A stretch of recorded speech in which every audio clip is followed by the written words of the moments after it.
জানেন আপনি যখন মারা যাবেন মুনকার নকির আসার আগে আরেকটা ফেরেশতা কবরে আসবে, যার নাম রুমন।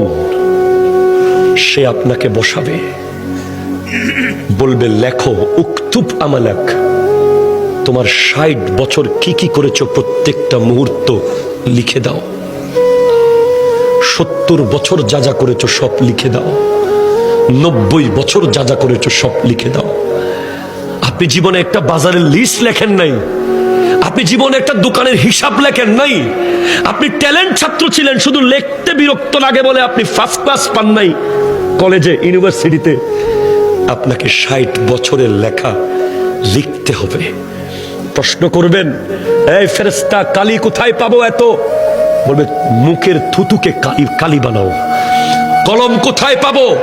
হাতের আঙ্গুলকে কলম বানাও। কাগজ কোথায় পাবো? গায়ের কাফনকে কাগজ বানাও। লিখে দিতে হবে। নামাজ পড়েছেন, কলম চলবে দ্রুত। রোজা রেখেছেন, কলম স্পিডে চলবে।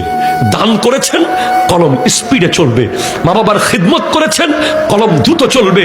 সুদ খেয়েছেন, কলম চলবে না। ঘুষ খেয়েছেন, কলম চলবে না। জুলুম করেছেন, কলম চলবে না। মিথ্যা বলেছেন, কলম চলবে না। নাটক দেখেছেন, কলম চলবে না। বাটপারি করেছেন, কলম চলবে না। নামাজ পড়েন নাই, কলম চলবে না।